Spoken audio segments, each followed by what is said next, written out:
Ia adalah Inácio, seorang pemuda Brazil yang tinggal di pedesaan ingin belajar ilmu perdagangan dengan omnya yang bernama Borges.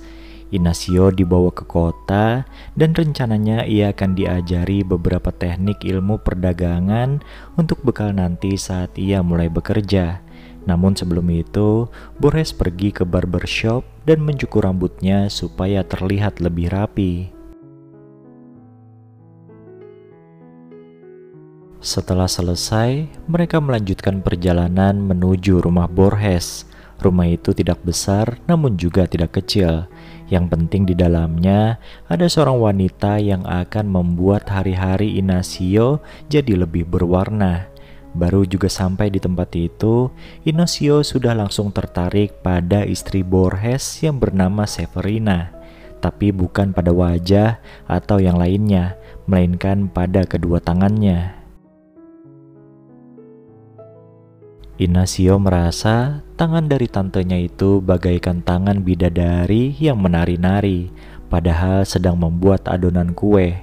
Inácio akan tinggal sementara di sana dalam beberapa hari.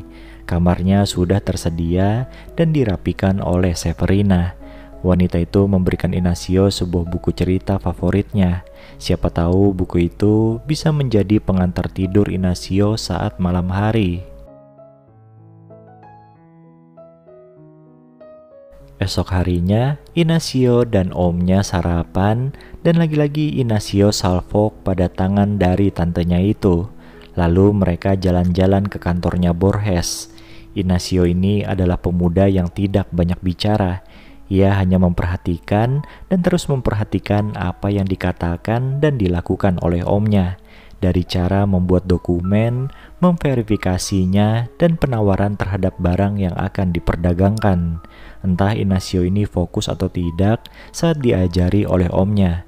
Yang jelas bayang-bayang tangan dari istri omnya itu terus ada.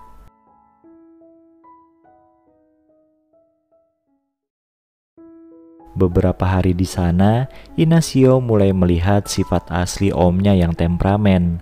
Apalagi kalau masalah pekerjaan, bawaannya selalu marah. Intinya urusan bisnis dibawa-bawa ke rumah, jadinya makan malam jadi agak canggung dan risih karena omnya yang ngomel-ngomel tidak jelas. Meskipun usia Severina ini sudah tidak muda lagi, namun kecantikannya tidak memudar.